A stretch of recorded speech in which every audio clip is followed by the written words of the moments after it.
She was a woman who was born owning the world, only to die with nothing but a suitcase of memories. Born a Grand Duchess of the Romanov Empire, Olga Konstantinovna began her life in the golden safety of the Winter Palace, believing she was untouchable. But history had a brutal script waiting for her. This is not a fairy tale of a princess finding her prince. It is the terrifying chronicle of a queen who watched her world burn 3 times. She saw her husband assassinated in the streets, her son deposed and exiled, and her entire Russian family butchered by the Bolsheviks. While history remembers her as the saintly queen of the poor who visited prisons and hospitals, the true story of Queen Olga is a Greek tragedy written in Russian blood, a story of a woman who could save thousands of strangers, but was helpless to save her own family from the firing squads of the 20th century.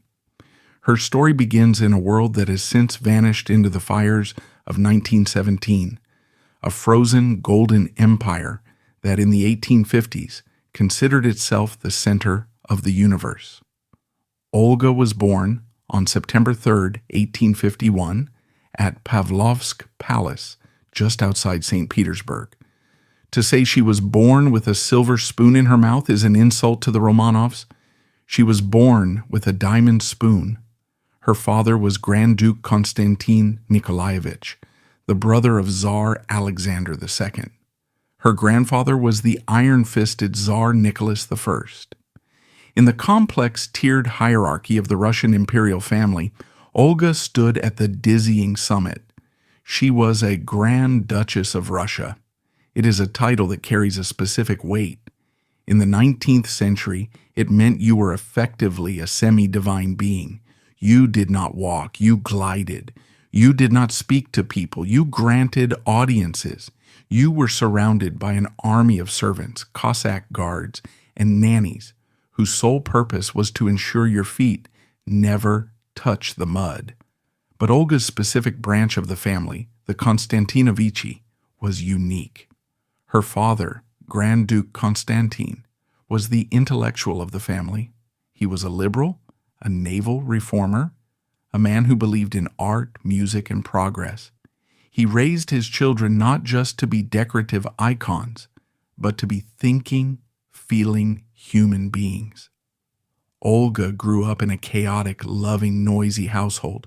She was a golden-haired, blue-eyed creature of pure light. The family called her their sunbeam. Her childhood was a blur of snowy winters at the Marble Palace in St. Petersburg and endless golden summers at Pavlovsk. It was a life of sleigh rides wrapped in furs, of Easter services in cathedrals that smelled of beeswax and ancient mystery, of Fabergé eggs and French tutors.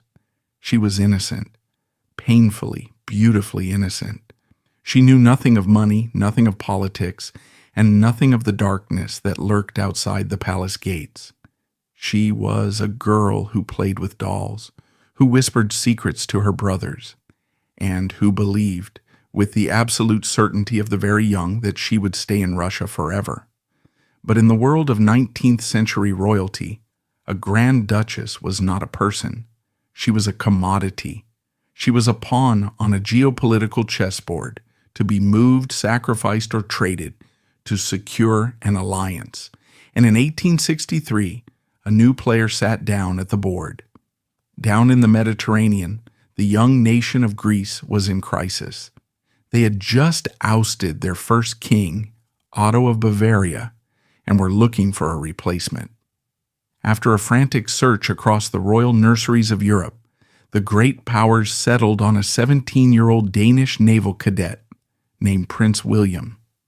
He was shipped off to Athens, renamed King George I of the Hellenes, and told to run a country that was fractured, poor, and notoriously difficult to govern. George was lonely. He was a Dane in a land of Greeks. He was a Protestant in a land of Orthodox believers. He needed a wife, but he didn't just need a partner. He needed an anchor. He needed a woman who could bring prestige, money, and most importantly, the Orthodox faith to his new dynasty. He looked north. He looked to Russia. In 1867, King George traveled to St. Petersburg to visit his sister, the Tsarevna Maria Feodorovna. It was there, amidst the crystal chandeliers and the malachite vases of the Winter Palace, that he saw Olga. She was 15 years old. He was 21. It was not a romance of passion. It was a calculation. George saw in Olga the perfect solution to his problems. She was a Romanov. She brought a dowry that could bankrupt a small nation, and she was devoutly Orthodox. She was perfect. For Olga, however, the prospect was a nightmare. When she was first told that the king of the Greeks was interested in her, she didn't swoon. She didn't dream of crowns. She was terrified. To a girl raised in the lush, green, water-filled landscapes of St. Petersburg, Greece sounded like another planet. It was far away. It was hot. It was dangerous. And worst of all, it meant leaving Mom and Papa. There is a story, passed down through the memoirs of the court, that when the subject of marriage was first broached, Olga was found hiding under a large dining table in the Pavlovsk Palace. She was clutching her favorite stuffed bear, weeping silently, hoping that if she stayed very small and very quiet, the king of Greece would go away and marry someone else. But kings do not go away. The pressure from the family was immense. Her father was reluctant. He adored his little sunbeam and thought she was too young. But the Tsar and the matriarchs of the family saw the strategic value. A Romanov queen in the Mediterranean? It was too good to pass up. The crushing weight of duty, that word that has destroyed more royal happiness than any revolution, was placed on Olga's slender shoulders. She stopped crying. She wiped her face. And, with the terrifying obedience of a well-trained Grand Duchess, she said yes. The engagement was short. The wedding was set for October 1867. Olga had just turned 16. If you look at the photographs from that time, you see a girl who looks like she is dressing up in her mother's clothes. Her face is round, childish, still holding the softness of the nursery. But her eyes are wide with a kind of stunned panic. She was being prepared for a sacrifice. The wedding took place in the chapel of the Winter Palace. It was a spectacle designed to show the world the might of Russia. The walls were lined with gold icons. The air was thick with incense and the bass chanting of the choir. Olga wore the traditional Russian court wedding dress, a garment of silver brocade so heavy that it had to be supported by a frame. On her head she wore the imperial nuptial crown, a towering structure of velvet and diamonds, and the sheer weight of the jewelry gave her a headache that made her vision blur. As she walked down the aisle, thousands of candles flickering around her, she wasn't walking toward a husband. She was walking away from her life. She was leaving the only world she understood. When the ceremony was over, and she was officially Her Majesty the Queen of the Hellenes, she looked less like a monarch and more like a frightened doll. The departure from Russia was a scene of operatic grief. In the 19th century, moving to another country was a permanent severing. There were no telephones, no airplanes. Visiting home would be a rare diplomatic undertaking. As the train pulled out of the station in St. Petersburg, heading south toward the Crimea where they would board a ship, Olga stood at the window, pressing her hand against the glass, watching the birch trees and the snow-covered fields disappear. She wept until she was sick. She was mourning herself. The journey to Greece was a descent into a new reality. They sailed on the royal yacht, navigating the Bosphorus and the Aegean. As they moved south, the air changed. The cool, crisp air of the north was replaced by the dry, salty heat of the Mediterranean. The landscape shifted from green forest to stark white rock and blue sea. And then Athens. If St. Petersburg was a city of gold and mist, Athens in 1867 was a city of dust and noise. It was not the sprawling metropolis of today. It was a small provincial capital, essentially a large village huddled beneath the ruins of the Acropolis. The streets were unpaved. Goats wandered through the main squares. The heat was ferocious, a physical weight that pressed down on the lungs. When Olga stepped off the ship at Piraeus wearing her heavy Russian silk dress, the glare of the sun must have been blinding. The crowds were enormous. The Greeks were loud, passionate, shouting, "Zito!" They wanted to see their new queen. They expected a majestic figure. What they got was a pale, trembling teenager clutching the arm of the king, looking as if she might faint from the heat. They drove in an open carriage up the dusty road to Athens. The noise was deafening. Gun salutes, cheering, music. Olga smiled, because a Grand Duchess is trained to smile even when she is terrified, but inside she was recoiling. The destination was the royal palace. To Olga, used to the Winter Palace with its 1,500 rooms and endless galleries of art, the Greek palace must have looked like a barracks. It was a severe neoclassical box built by the previous king. It was drafty in the winter and an oven in the summer.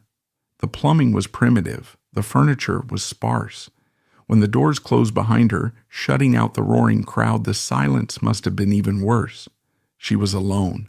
She was 16.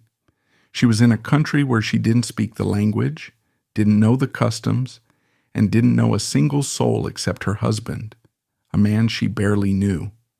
The early months were a trial by fire. Olga suffered from intense homesickness. She missed the snow. She missed the tea. She missed the sound of Russian. She would spend hours writing frantic, tear-stained letters to her mother, begging for news of home. She surrounded herself with icons and Russian trinkets, turning her private rooms into a little enclave of St. Petersburg, a fortress against the alien world outside. The Greek court was skeptical of her. The Greeks are a proud, democratic people who view royalty with a mixture of reverence and suspicion. They watched this Russian girl closely. Was she a spy for the Tsar? Was she arrogant? Why did she wear such heavy clothes? Why was she so quiet? There is a pivotal moment in the early days of her reign that defines the struggle of this child queen. One afternoon, a reception was scheduled at the palace. The dignitaries were assembled. Generals, ministers, bishops with long beards. They were waiting to be presented to Her Majesty. The doors opened. The chamberlain announced the queen, but no one appeared. The king grew anxious. Servants were sent scurrying through the corridors. They searched the drawing rooms, the library, the gardens. Finally, a faint sound was heard, coming from beneath the grand marble staircase in the main hall. A servant peered into the shadows. There, curled up in a ball on the dusty floor, still in her court dress, was the Queen of the Hellenes. She was clutching her favorite doll, the same bear from Pavlovsk, and crying softly. She was overwhelmed. She couldn't face the room full of staring men. She just wanted to go home. King George was summoned. A lesser man might have been angry. A lesser king might have been embarrassed. But George, despite his reserve, possessed a deep kindness.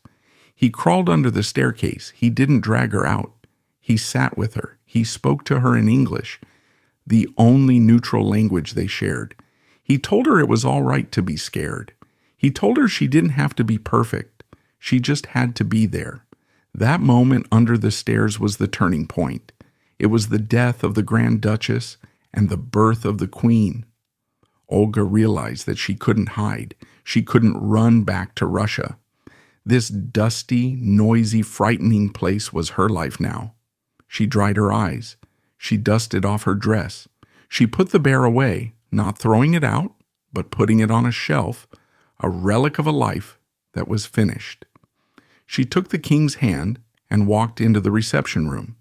She smiled. She nodded. She began the work of being a queen. But Olga was not content to be a decorative statue. The Romanovs were autocrats, yes, but the women of her family were also doers. Her mother had been a tireless organizer. Her aunt was the empress.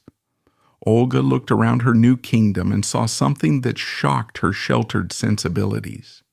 She saw suffering. St. Petersburg had poverty, of course, but a Grand Duchess never saw it. The carriage windows were high. The police kept the beggars away. In Athens, the poverty was right there. It was in the eyes of the children running barefoot in the Plaka. It was in the faces of the wounded soldiers from the Cretan uprisings. It was in the filthy medieval conditions of the prisons. Olga's reaction to this suffering was not disgust. It was a ferocious maternal compassion. If she couldn't be happy, she would be useful. If she couldn't be at home, she would make this country her home by healing it. She began to learn Greek. It was a difficult language, but she attacked it with discipline. She began to visit the hospitals, not just for 10 minutes to wave at the doctors, but for hours. She wanted to know how the bandages were changed. She wanted to know why the mortality rate was so high. She saw that the existing system was collapsing, so she decided to build a new one. She used her own money, her vast Russian dowry, to fund the construction of the Evangelismos Hospital in central Athens. It was to be a state-of-the-art facility, open to everyone, regardless of their ability to pay. It wasn't a vanity project, it was a lifeline. But her most radical act was her work in the prisons. In the 19th century, prisons were holes in the ground where people were thrown and forgotten. No respectable woman, let alone a queen, would go near them. Olga didn't care. She demanded to be taken to the Avarov prison. The warden was horrified. He tried to stop her, saying it was too dangerous, too dirty for Her Majesty. She walked past him. She went into the cells. She smelled the stench of unwashed bodies and despair. She saw men and women rotting in darkness. And she sat down. She talked to them. She brought them food. She read the Bible to them. For the prisoners, it must have been a hallucination. This beautiful young woman in silk and pearls, sitting on a wooden stool in their dungeon, asking them about their families. The Greeks began to whisper. They stopped calling her the Russian. They started calling her Vasilisa Olga, Queen Olga. But they also started calling her something else, a title that no diplomat could bestow, the Queen of the Poor. She was finding her footing. She was building a role for herself that made sense. But while she was conquering the hearts of the poor, she was also facing the primary duty of any queen, the succession. The dynasty was new. It was fragile. It needed heirs. And so the young girl who still kept a teddy bear in her room began the cycle of royal motherhood, a cycle that would fill the drafty palace with noise, laughter, and a chaotic energy that would change the Greek monarchy forever. The nursery was open. The next generation of doomed princes was about to be born. But a nursery needs more than just heirs. It needs a mother who is willing to break the rules. As the 1870s dawned, the shy, terrified girl who once hid under staircases vanished, replaced by a matriarch who decided that if she had to live in a drafty palace, she was going to make it the loudest, happiest home in Europe. The silence of the royal court was about to be shattered, not by the sound of riots, not yet, but by the roar of a family that refused to behave like royalty. If the first act of Olga's life was a tragedy of isolation, a frightened girl weeping under a staircase, the second act was a comedy of chaos. It was a boisterous, noisy, and utterly unconventional period that historians often call the Golden Age of the Greek dynasty, but which Olga simply called family. By the early 1870s, the drafty, echoing halls of the royal palace in Athens had undergone a transformation. They were no longer silent. They were vibrating with the sound of children, lots of children. Olga took the dynastic duty of providing heirs and attacked it with the same formidable energy she applied to her hospital work. Between 1868 and 1888, she gave birth to 8 children: Constantine, George, Alexandra, Nicholas, Maria, Olga, Andrew, and finally, Christopher. This brood transformed Olga. The timid Grand Duchess vanished, replaced by a matriarch.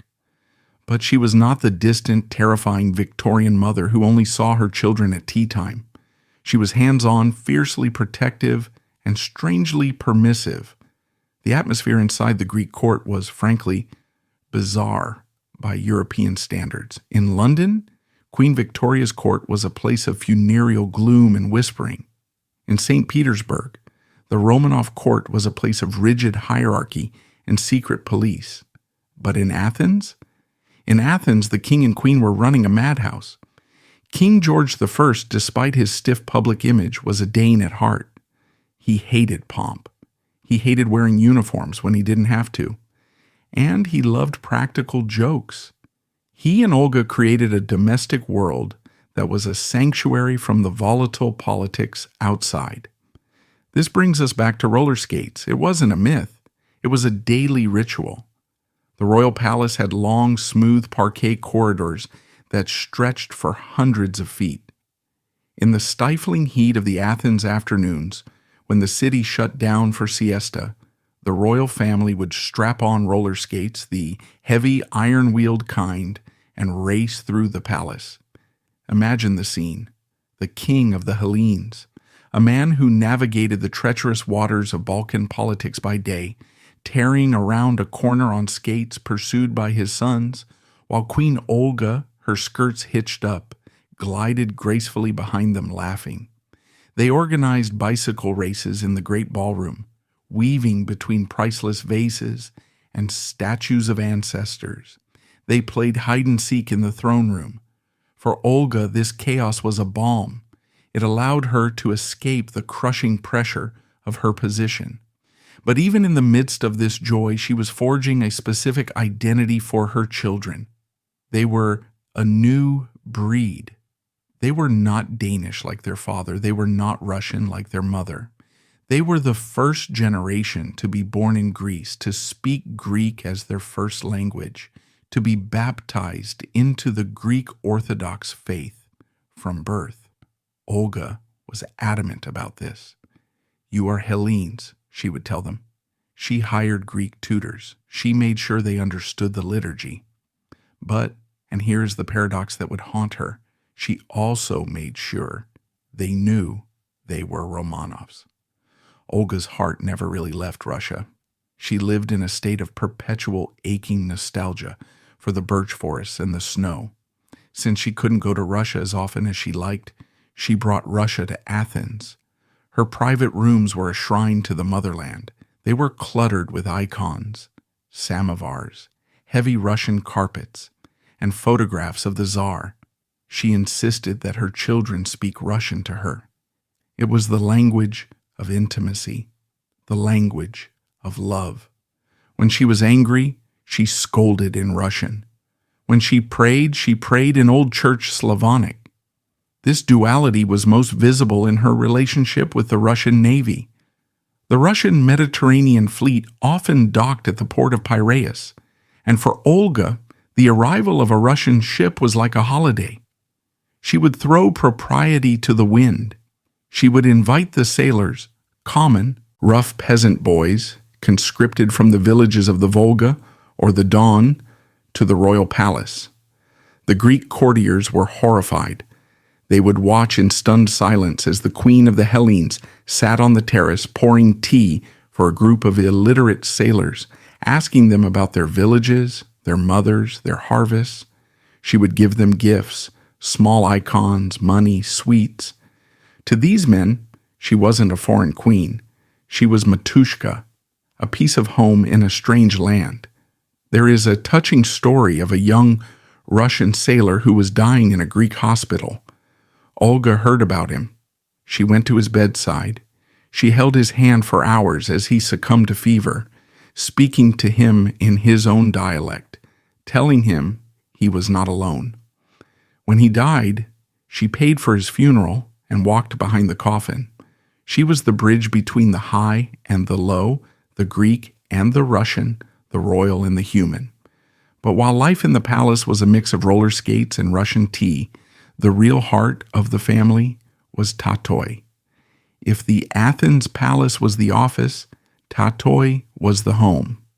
Located in the densely wooded foothills of Mount Parnitha, north of Athens, Tatoi was a royal estate that looked like it had been teleported from the English countryside or the Russian woods. It was cool, green, and quiet. Here, the family could breathe. They built a comfortable, unpretentious house. They farmed.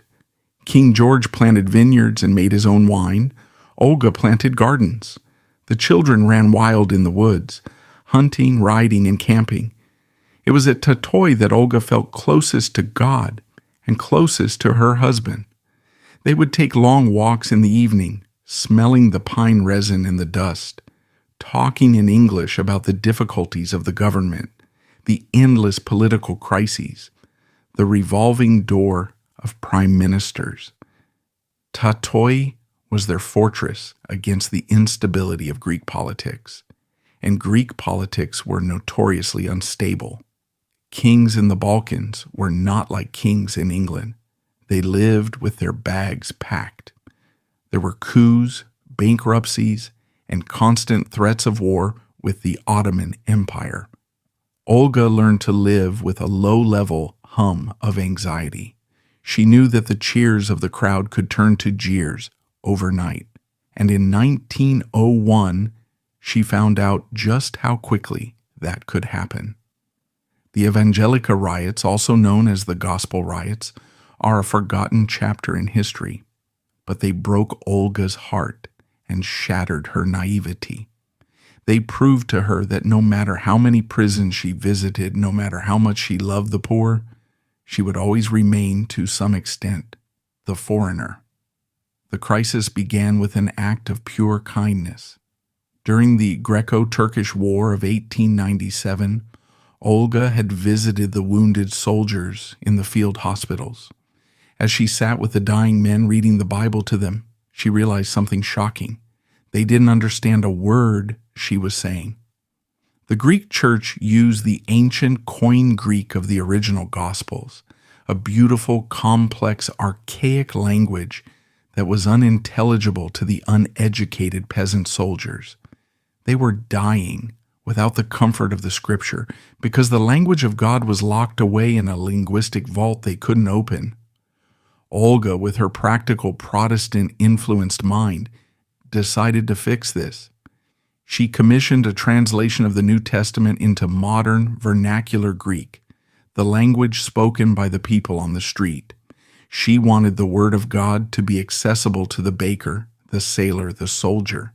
It seemed like a noble project. She had the translation checked by the archbishop. She paid for the printing herself. The first copies were distributed, but she had underestimated the power of nationalism and the conservatism of the Orthodox Church. In 1901, a newspaper in Athens got wind of the translation. They didn't see it as charity. They saw it as a conspiracy. They accused the queen, the Russian woman, of trying to corrupt the sacred Greek language. They claimed it was a Slavic plot to weaken the Greek nation by degrading its linguistic heritage. They claimed she was a tool of Pan-Slavism, trying to turn Greece into a Russian satellite. The reaction was insane. It wasn't a debate, it was an explosion. The students of the University of Athens took to the streets. They were joined by conservative professors and agitators. "Down with the Russian woman," they screamed outside the palace. "Burn the blasphemous books." Olga stood at the window of the palace watching the fires burning in the square. She was baffled. She was hurt. "I only wanted to help them," she told her husband, tears streaming down her face. "I only wanted them to understand Christ." The riots turned violent. The mob attacked the newspaper offices that had supported the translation. They clashed with the police. The cavalry was called out. Shots were fired. By the time the dust settled, 8 people were dead and dozens were wounded. Dead. Over a Bible translation. The king was forced to intervene. He demanded the resignation of the metropolitan and the government. He ordered Olga to withdraw the translation. The books were confiscated and burned. For Olga, this was a profound trauma. It wasn't just a political defeat. It was a rejection of her love. She had given her heart to the Greek people, and they had thrown it back in her face, accusing her of treason. She retreated into herself for months, falling into a deep depression. She realized, perhaps for the first time, that the queen of the poor was only loved as long as she stayed in her lane. The moment she tried to change the culture, she was the enemy. But life, as it always does, marched on. The children grew up. The nursery emptied. The first decade of the 20th century was a time of royal weddings and departures. One by one, the tribe left the nest. Her daughter Alexandra married Grand Duke Paul of Russia, returning to the land of Olga's birth. It was a joyous union, but one that filled Olga with a strange foreboding. Sending a daughter back to Russia felt like sending a lamb into a forest where wolves were gathering. Her daughter Maria married another Romanov, Grand Duke George Mikhailovich. Her son Nicholas married a Romanov Grand Duchess, Elena Vladimirovna. The connections between Athens and St. Petersburg were becoming ironclad. The Greek royal family was essentially a branch office of the Russian Empire. This brought prestige, but it also meant that the fate of the Greeks was inextricably tied to the fate of the Tsar. By 1912, the atmosphere in the Balkans was shifting from unstable to explosive. The Ottoman Empire, the sick man of Europe, was crumbling. The young nations of the Balkans, Greece, Bulgaria, Serbia, Montenegro, saw their chance. They wanted to reclaim their lands. They wanted to drive the Turks out of Europe. War was coming. For Olga, now in her 60s, this was a terrifying prospect. She had seen war in 1897, and it had been a disaster for Greece. But this time, the mood was different. The Greek army was better trained and better led. In October 1912, the First Balkan War began. King George, despite being nearly 70 years old, insisted on going to the front. He wasn't going to sit in Athens while his sons fought. He established his headquarters in Thessaloniki, the great prize of the war, the city that Greece had dreamed of reclaiming for centuries. Olga stayed in Athens, but she didn't stay idle. She mobilized her hospitals. She put on her nurse's uniform, not for a photo op, but for work. She organized the Red Cross. She turned the royal palace into a sewing circle for bandages. The news from the front was miraculous. The Greek army was winning. They swept north. They took Thessaloniki just hours before the Bulgarian army arrived. It was a triumph. The nation was in a frenzy of joy. The king was a hero. The crown prince was a hero. It seemed like the apotheosis of King George's reign. He had come to Greece as a teenager to rule a broken country, and now, 50 years later, he had doubled its size and restored its pride. He began to talk of retirement. He told Olga that he wanted to abdicate in favor of Constantine. He wanted to celebrate his golden jubilee in 1913 and then retire to Denmark, to Tatoi, to a quiet life of gardening and grandchildren. "We have done our duty, Olga," he told her in a letter. "Ideally, we can rest now." Olga must have smiled when she read that. Rest. It sounded wonderful. A quiet old age with the man she had learned to love deeply. No more politics, no more riots. Just the pine trees of Tatoi and the tea samovar. But the gods of Greek tragedy do not allow for happy retirements. They demand a final act. In March 1913, Olga prepared to travel to Thessaloniki to join her husband. They were going to make a triumphant procession together. She packed her trunks. She packed her icons. She was happy. On the afternoon of March 18, 1913, King George went for his usual afternoon walk in the streets of Thessaloniki. He liked to walk alone or with just a single equerry. He refused to have heavy security. "I am the king of the Greeks," he would say, "not a tyrant. I do not fear my people." He was walking near the White Tower, chatting in German with his equerry, admiring the view of the harbor. A man was lurking in the shadows of a cafe. His name was Alexandros Shinas. He was a drifter, an anarchist, a man with a history of mental illness and no clear political agenda other than chaos. As the king passed, Shinas stepped out. He pulled a revolver from his coat pocket. He didn't say a word. He walked up behind the king, placed the barrel against the monarch's back, and pulled the trigger. The shot rang out across the harbor. King George collapsed instantly, the bullet piercing his heart. He died without a sound. In Athens, the telegraph lines began to hum with the terrible news. The message was brought to the palace. It was handed to the prime minister, who had to bring it to the queen. Olga was in her study, perhaps writing a letter to her cousins in Russia. The door opened. The prime minister entered, his face ashen. He didn't have to speak. Olga knew. The intuition that had served her for 46 years did not fail her now. She was no longer just a queen. She was a dowager. And as she prepared to board the ship to bring her husband's body home, she had no idea that the bullet in Thessaloniki was just the opening shot. The golden age had died on the pavement with George. Now, the age of fire was about to begin. The world was marching toward 1914, and Olga was about to lose a lot more than a husband. The journey from Thessaloniki to Athens in March 1913 was the longest of Olga's life. She sat on the deck of the royal yacht Amphitrite, a ship that had once been the scene of summer holidays and family laughter, but which was now a floating hearse. Below deck, in a coffin draped with the Greek flag, lay the body of King George I. Above deck, sitting in a wicker chair dressed in black crepe that seemed to absorb the bright Aegean sunlight, sat the woman who had walked beside him for 46 years. Olga was 61 years old. In the span of a single gunshot, she had crossed the invisible line that separates a queen consort from a dowager.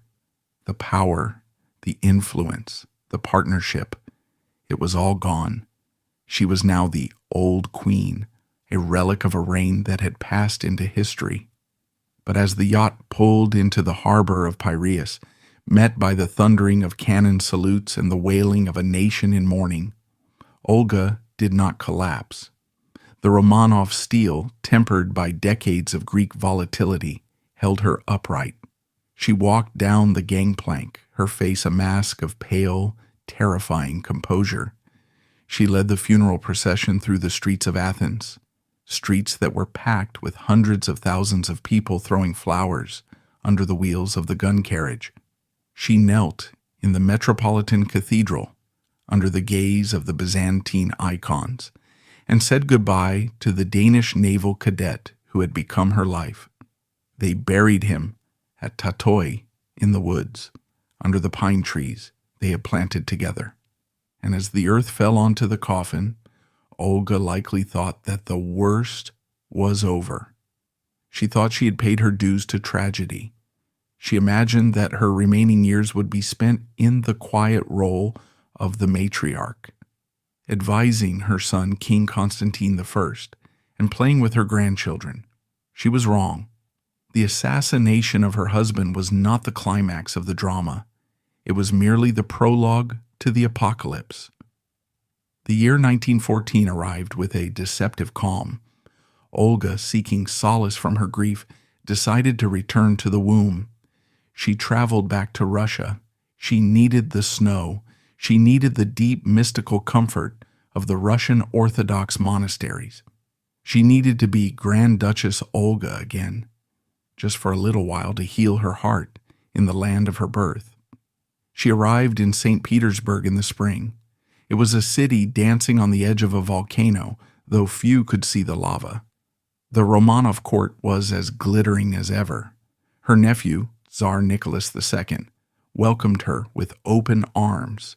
She stayed at Pavlovsk, the palace of her childhood. She walked through the gardens where she had once hidden under tables to avoid marrying a king. It was a bittersweet homecoming, a time of ghosts and memories. But then, the summer turned hot. The Archduke was shot in Sarajevo. The telegraphs began to chatter. And in August 1914, the world broke.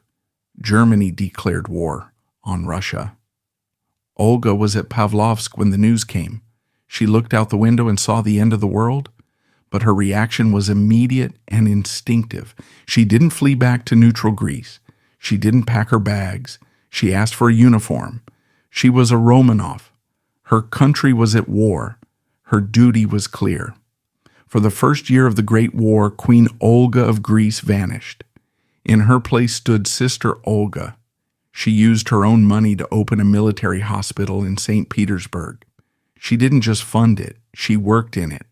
This was not the polite charity of her youth. This was the industrial slaughter of the 20th century. Olga, now an elderly woman with failing eyesight and a heart condition, spent her days walking the wards. She saw men with lungs dissolved by chlorine gas. She saw boys with faces erased by shrapnel. She held the hands of dying peasants who had no idea they were gripping the fingers of a queen. She wrote letters for them to their mothers in the villages. She washed their feet. To the Russian soldiers, she was a saint, a figure of white light moving through the hell of the hospital ward. But while her hands were busy binding wounds in Russia, her heart was being torn apart in Greece. Down in Athens, a different kind of war was raging, a war of politics and hatred. Her son, King Constantine I, was in an impossible position. He was married to Queen Sophie, the sister of Kaiser Wilhelm II of Germany. He had been educated in Berlin. He admired the German military. But he knew that Greece, a maritime nation, was vulnerable to the British Royal Navy. He wanted desperately to keep Greece neutral. "We are a small boat," he said. "We cannot sail into the typhoon." But the Greek prime minister, the fiery Cretan Eleftherios Venizelos, wanted to join the Allies.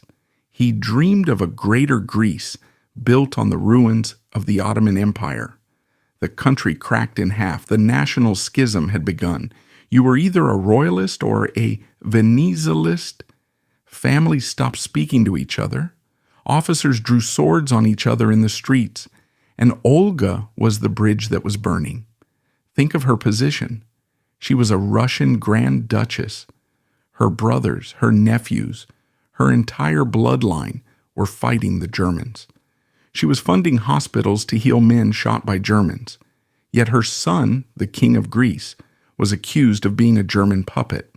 Her daughter-in-law, Sophie, was the Kaiser's sister. In 1915, realizing that her son needed her more than the Russian wounded did, Olga made the perilous journey back to Athens. She returned to a city that was vibrating with hate. The Allies, Britain and France, had lost patience with Constantine's neutrality. They viewed him as a secret enemy. They began to blockade Greece. They seized Greek ships. They starved the country. There was no bread in Athens. The coal ran out. The electricity failed. Olga lived in the unheated royal palace, wrapped in shawls, watching her son age 10 years in 10 months. She tried to use her influence.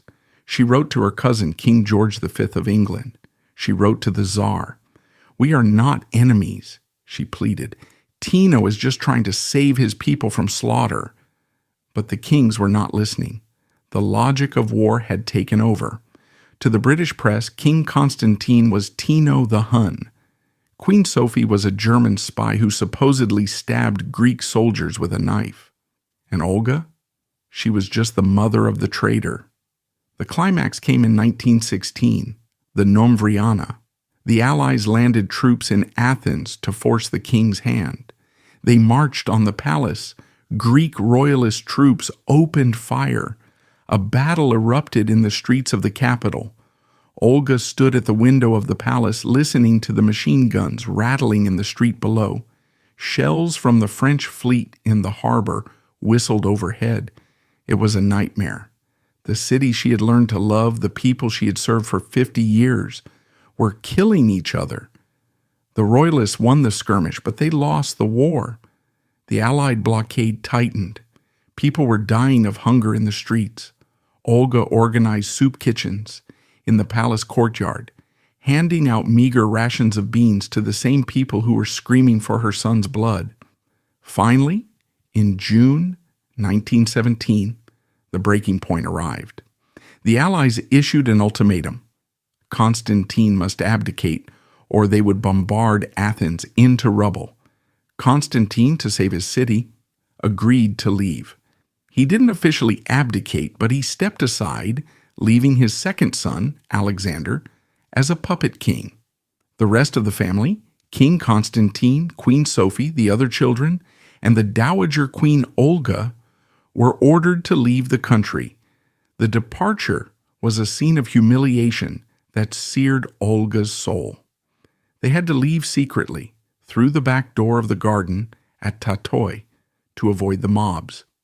They boarded a ship, not a royal yacht this time, but a steamer that took them into exile. They landed in Switzerland. Switzerland, the waiting room of fallen dynasties. The place where kings went to pace in hotel rooms and wait for the phone to ring. For Olga, living in a hotel in St. Moritz was a special kind of hell. She was 66 years old. She had lost her husband. She had lost her home. Her son was a king without a crown. But the worst news was not coming from Athens. It was coming from the north. While Olga was dealing with the fall of the Greek throne, the Russian floor had collapsed completely. In March 1917, her nephew Tsar Nicholas II abdicated. The Bolsheviks seized power. The Red Terror began. This is the part of Olga's life that is almost too painful to contemplate. She sat in the safety of a Swiss hotel, surrounded by the stunning beauty of the Alps, while piece by piece her family was butchered. The news came in fragments, often months late. First the rumors. The Tsar is arrested, the Tsar is in Siberia. Then the silence, then the horror. In July 1918, the Tsar, the Empress, and their 5 beautiful children, Olga's grandnieces and nephew, were gunned down in a cellar in Ekaterinburg. Their bodies were dissolved in acid, but it didn't stop there. The Bolsheviks were thorough. Her brother, Grand Duke Dmitry Konstantinovich, her cousins, Grand Dukes Paul, George, and Nicholas, her nephews, the Konstantinovichi boys. They were lined up against walls in fortresses. They were thrown down mine shafts in Alapayevsk. They were shot in the woods. Olga would receive a letter, or a visitor would arrive with a grim face, and another piece of her heart would be ripped out. She lost almost everyone, the playmates of her childhood, the brothers she had whispered secrets to in Pavlovsk, the dashing officers who had danced at her wedding, all dead, all murdered. She was the grandmother of Europe, but she was becoming the grandmother of a graveyard. Her grief was so immense it became quiet. She stopped talking about Russia. She couldn't bear the name. She retreated into prayer. She spent hours on her knees, her arthritis screaming, praying for the souls of the new martyrs. She felt a terrible, crushing survivor's guilt. Why was she here, eating chocolate in Switzerland while Nikki and Alex were dead in a cellar? Why was she alive when her brother Dmitri, a man so holy he was practically a monk, was shot against the wall of the Peter and Paul fortress? But history with its twisted sense of irony, wasn't done with her yet. It had one more bizarre, tragic act to play out in Greece. In 1919, her grandson, the puppet King Alexander, was living alone in the palace in Athens. He was a prisoner of the Venizelos government, cut off from his family in Switzerland. He was lonely. He wandered the gardens of Tatoi. One day, while walking his dog, a monkey, a pet kept by the vineyard keeper, attacked the dog. Alexander jumped in to separate them. The monkey bit him on the leg and the stomach. It seemed like a minor injury, a scratch, but the wound became infected. Sepsis set in. In Switzerland, the phone rang. Alexander was dying. Olga pleaded with the Greek government to let his parents, Constantine and Sophie, return to his bedside. The government refused. They feared that if Constantine returned, the royalists would rise up. So they allowed only one person to come, the old grandmother, the harmless old lady, Queen Olga. Olga, despite her age and her grief, packed her bag. She traveled alone. She took a ship through rough seas, desperate to reach her grandson. But the journey was slow. The winds were against her. She arrived in Athens 12 hours after Alexander died. She was the only member of the family there to close his eyes. She was the only one there to stand over the body of the young king who had died, absurdly, tragically, of a monkey bite. She stood in the Tatoi cemetery again, another grave. First her daughter Olga, then her husband George, now her grandson Alexander. The earth of Tatoi was becoming a map of her sorrow. But Alexander's death triggered a political earthquake. In the elections of 1920, Venizelos was defeated. The Greek people, tired of war and tired of the Republic, voted overwhelmingly to bring the king back. "We want the olive tree," they shouted. "We want the eagle." And so in a twist that only Greek history could provide, the exile ended. Constantine returned. Olga returned. The family was restored. It should have been a triumph. It should have been the happy ending. But Olga, with her Romanov intuition, must have known better.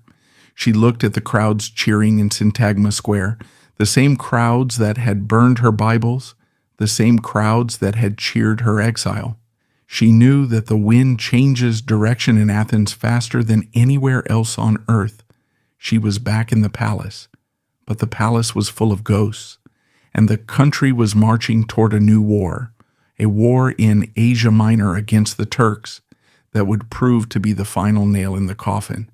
The restoration was a mirage, and Olga, the weary traveler, knew that she was merely setting up her tent on the edge of a precipice. The ground was already crumbling beneath her feet. When King Constantine and Queen Olga stepped off the train in Athens in 1920, the city went mad. People unhitched the horses from the royal carriage and pulled it themselves through the streets, weeping and singing. They saw the return of the eagle and the mother as a sign that God had forgiven Greece for the schism of the war. They believed that the hunger, the blockades, and the national humiliation were finally over. But Olga, sitting in that carriage waving her black-gloved hand, must have felt a chill that had nothing to do with the winter air. She was a Romanov. She knew that when the mob cheers this loudly, they are only one bad harvest or one lost battle away from tearing you to pieces. And the battle was coming.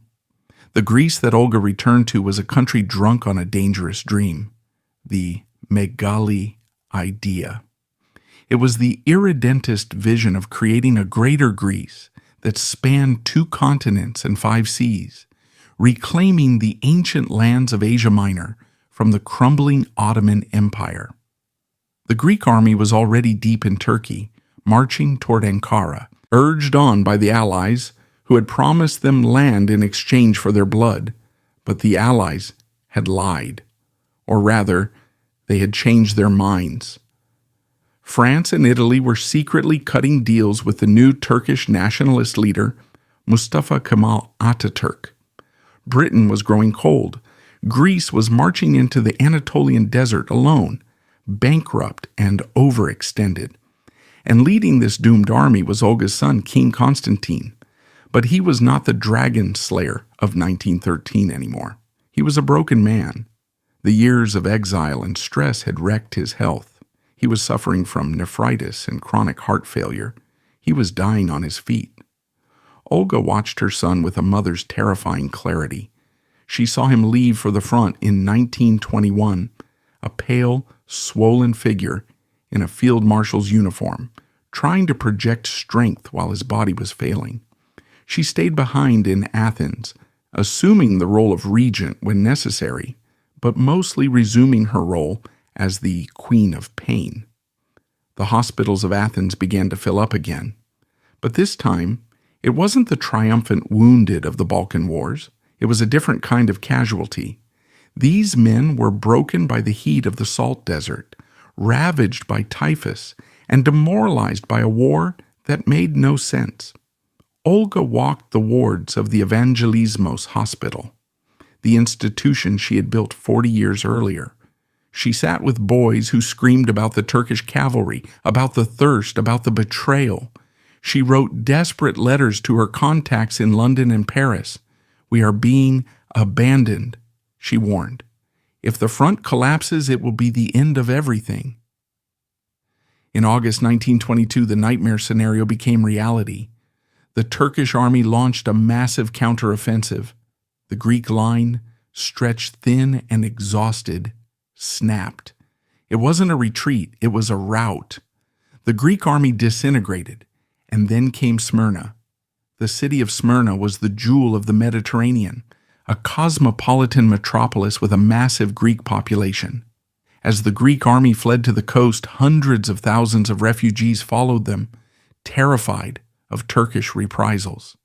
They crowded onto the quay of Smyrna, trapped between the burning city behind them and the sea in front of them. In Athens, the sky didn't physically turn black, but the mood did. The news of the Asia Minor catastrophe hit the capital like a physical blow. Greece had lost, the dream was dead, and the refugees were coming. Ships began to arrive in Piraeus, packed to the gunwales with traumatized survivors. They brought stories of slaughter, of fire, of women drowning in the harbor, and they brought anger, a blind, white-hot rage. They didn't blame the war, they blamed the king. "Death to the traitors," the newspaper screamed. "The king has destroyed the nation." Olga stood at the window of the palace in September 1922, watching history repeat itself. Only this time, it was faster and more violent. A military coup, led by Colonel Nikolaos Plastiras, seized power. They demanded the immediate abdication of King Constantine. For the second time in 5 years, Constantine had to sign away his throne. He abdicated in favor of his eldest son, George II, a man who inherited a crown of thorns and a country in flames. But abdication wasn't enough this time. The revolutionary government wanted blood. They arrested the 5 politicians and the commander-in-chief and charged them with treason. They put them on a show trial, and then they came for the prince. Prince Andrew, Olga's son, was a corps commander in the failed campaign. He was arrested. He was dragged from his home and thrown into prison, charged with disobeying orders and contributing to the catastrophe. Olga was frantic. She had already lost 3 brothers and 4 cousins to the firing squads of the Russian Revolution. Now, the Greek Revolution was threatening to shoot her son. She knew with a sickening certainty that this was not a bluff. The trial of the 6 ended with 6 executions. The men were shot at Goudi on November 15th, 1922. Prince Andrew was next on the list. The Dowager Queen, 71 years old and frail, used the last weapon she had, her connections. She appealed to the Pope. She appealed to the King of Spain. But most importantly, she appealed to London. King George V of England was her cousin. He had failed to save the Tsar, a failure that haunted him. He was determined not to let another royal relative be butchered on his watch. He sent a British warship, the HMS Calypso, to Athens. A British agent, Commander Gerald Talbot, stormed into the office of the Greek dictator Plasteras and essentially slammed his fist on the table. "If you shoot the prince," the message implied, "the British Empire will not forgive you." The bluff, or the threat, worked. Prince Andrew was banished for life instead of executed. The departure of Prince Andrew's family is one of the foundational myths of the modern British monarchy, but for Olga, it was a moment of sheer survival terror. The family was hurried onto the HMS Calypso. There was no luggage. There was no time. Prince Andrew's youngest child, a 1-year-old baby named Philip, couldn't find a crib. The sailors found an empty orange crate, lined it with blankets, and placed the future Duke of Edinburgh inside it.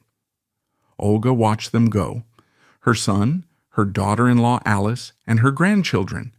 They were safe, but she was alone again. King Constantine, the eagle, had already left. He fled to Palermo, Sicily, a broken man with no country. Olga followed him. The winter of 1922 to 1923 in Palermo was a study in melancholia. The royal family lived in a hotel, the Villa Igea. They had no money.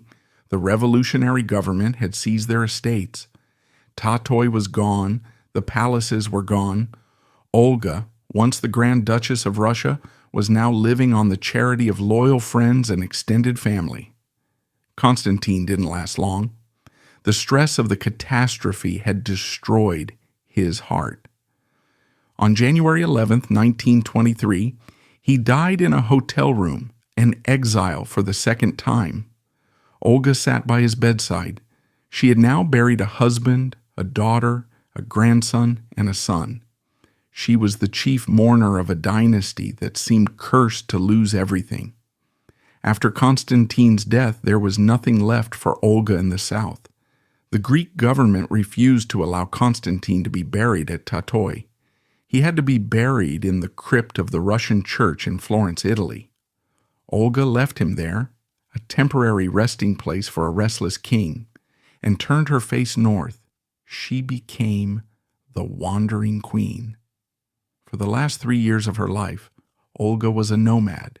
She had no passport. The Greek government had revoked it, and the Soviet government certainly wouldn't give her one. She traveled on a Danish passport, a nod to her husband's birth, a princess of Denmark once again. She moved between the homes of her surviving children and relatives. She spent time in Paris, where the White Russian community revered her as a living icon of the old world. To the taxi drivers and seamstresses of Paris, former counts and duchesses, Olga was a symbol of what they had lost. She would attend the Orthodox cathedral on the Rue Daru, standing straight-backed in her widow's weeds, the smell of incense triggering memories of St. Petersburg that were now too painful to speak of. But her most poignant days were spent in London. She stayed at Spencer House with her sister-in-law, the Dowager Queen Alexandra of England. It was a strange twilight existence. Alexandra, the widow of King Edward VII, was deaf, senile, and fragile. She lived in a world of memories, surrounded by photos of the 1870s. Olga, though younger, was physically wrecked by arthritis and failing eyesight.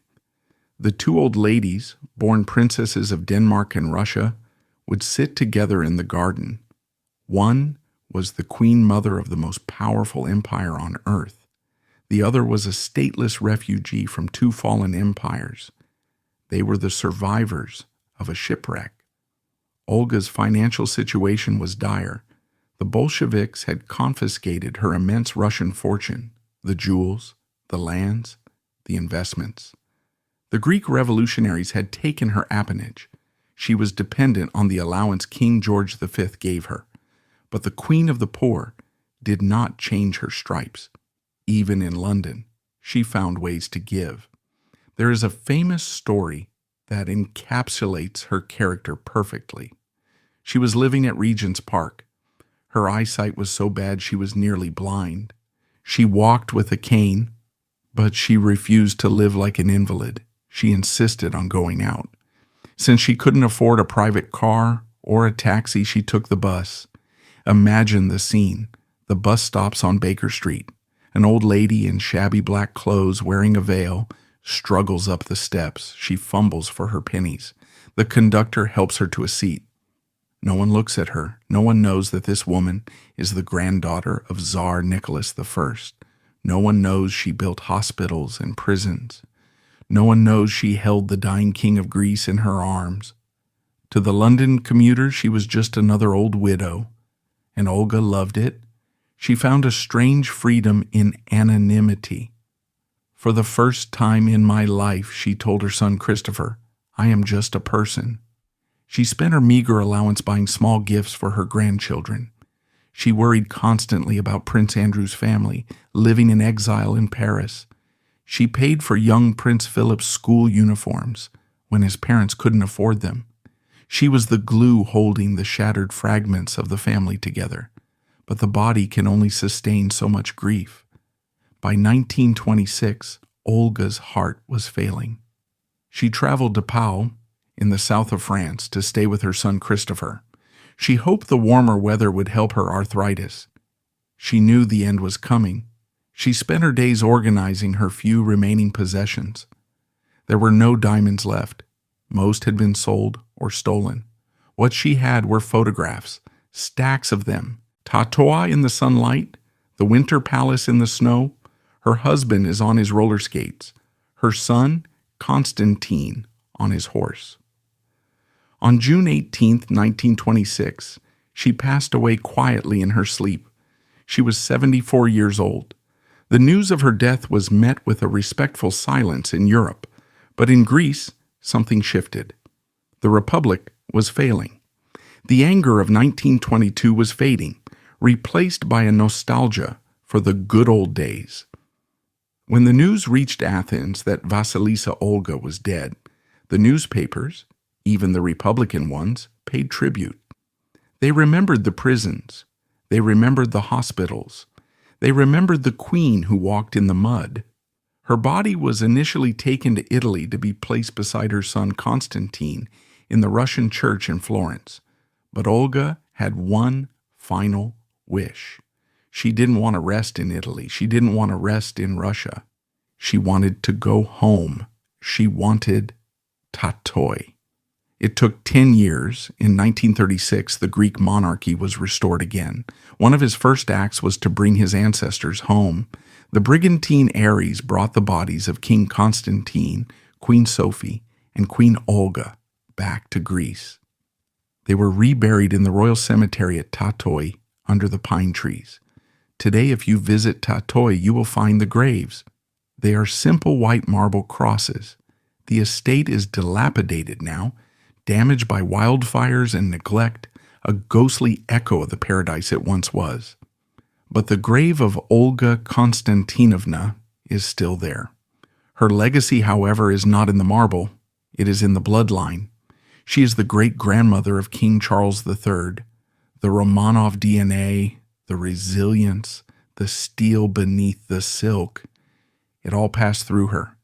But perhaps her true legacy is found in the story of the roller skates. It is the reminder that even in the gilded cage of history, even under the crushing weight of crowns and revolutions, the human spirit craves joy. She was the queen who saw her world burn 3 times, once in Russia, once in Greece, and once in Asia Minor, but she never let the fire consume her kindness. She was Olga, the sunbeam of Pavlovsk, the queen of the poor, the refugee on the bus. And in the end, she was simply a woman who found her way home.